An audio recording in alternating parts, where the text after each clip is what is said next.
রাজধানীর শেওড়াপাড়ায় এক গৃহবধূর রহস্যজনক মৃত্যু হয়েছে। নিহতের নাম ফাহমিদা তাহসিন কেয়া।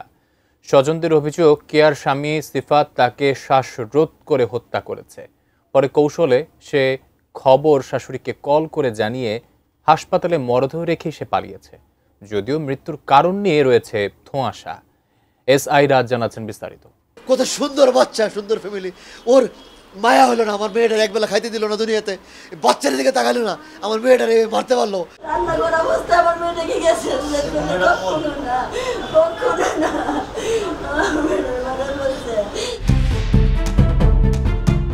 রাজধানীর শেওড়াপাড়ায় 4 সন্তানের জননী ফাহমিদা তাহসিন কেয়ার রহস্যজনক মৃত্যু হয়েছে।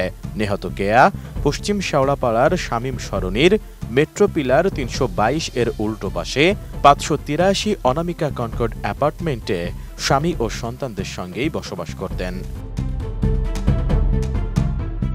কেয়ার পরিবারের অভিযোগ, পারিবারিক কলহের জেরে স্বামী সিফাত আলী তাকে শ্বাসরোধ করে হত্যা করার পর কৌশলে ফোনে খবর দিয়ে পালিয়ে গেছে। প্ল্যান করে করছে সবকিছু, কারণ এখানে সে বলছে দরজা ভাঙা নাকি আমার মেয়েরে সুইসাইড করছে, উপর থেকে নামাইছে। আইন শৃঙ্খলা বাহিনীর লোকজন আছে, পুলিশ বাহিনীর লোকজন আছে। আপনারা কি ওই মাস্টার বেডের দরজা কি আমরা ভাঙা পাইছেন? আমি যেটা জানতে পারলাম, আমার মেয়েটারে আপনার ওইখান থেকে রান্নাঘর থেকে সে দৌড়ায় রুমে নিয়ে আসছে। আমার মেয়ে দরজাটা দিতে দিতে সে আর মেয়েরা পারে নাই, দরজা দেওয়ার আগে সে আমার মেয়েটার পেঁচায় মেরে ফেলাইছে।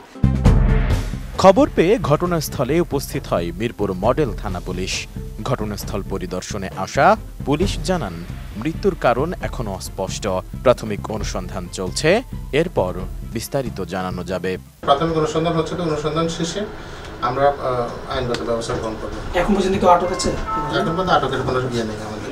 নোভা এলইডি টিভি, ঝকঝকে ছবি, নিখুঁত শব্দ, 5 বছরের ওয়ারেন্টি। নোভা মানি, সঠিক মান, নিশ্চিত সেবা। নিহত কেয়ার ফুফু সৈয়দা ফাতেমা জাহান কলি জানান, বুধবার দিবাগত রাত 2টার দিকে সিফাত আলী তার শাশুড়ি নাজমা বেগমকে ফোন করে জানান, আপনার মেয়ের অবস্থা ভালো না, সে খুবই অসুস্থ, আপনারা বাসায় আসেন। কি হয়েছে জানতে চাইলে সিফাত এক পর্যায়ে স্বীকার করেন যে কেয়া আর বেঁচে নেই। এরপর নাজমা বেগম স্বামীসহ দ্রুত ওই বাসায় পৌঁছান।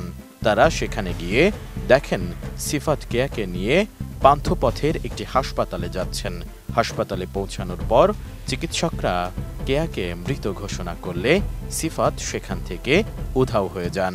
এদিকে স্পষ্ট 4 জন তাকে ট্যাঙ্কুলাকে নিয়ে যাচ্ছে।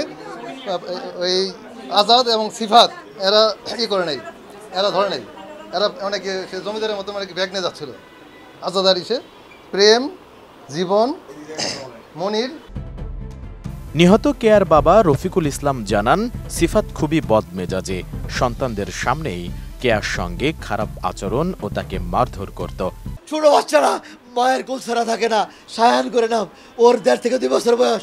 এই ছেলেটা কত সুন্দর বাচ্চা, সুন্দর ফ্যামিলি।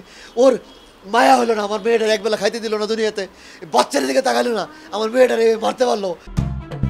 রাতে আসলে কি ঘটেছে এই ব্যাপারটি জানতে অ্যাপার্টমেন্টটির সিসিটিভি ফুটেজে দেখা যায়, কেয়ার স্বামী সিফাত সহ 4 জন মিলে তাকে চ্যাংদোলা করে নামিয়ে নিচ্ছেন। কেয়ার ফুপার অভিযোগ, এ হত্যাকাণ্ডের সঙ্গে তারা সবাই জড়িত। এ বিষয়ে মিরপুর মডেল থানার ভারপ্রাপ্ত কর্মকর্তা মোহাম্মদ সাজ্জাদ রোমান জানান, মরদেহ ঢাকা মেডিকেল কলেজ হাসপাতালের মর্গে রাখা হয়েছে। সেখানে সুরতহাল করা হবে, এরপর জানা যাবে এটি আত্মহত্যা নাকি হত্যা। পরে সে অনুযায়ী পদক্ষেপ নেওয়া হবে। জানা গেছে, অভিযুক্ত সিফাতের বাবা দীর্ঘদিন ধরে হংকংয়ে থাকেন এবং সিফাতের মা অনেক আগেই মারা গেছেন। এসআই রাজ, এটিএন নিউজ, ঢাকা।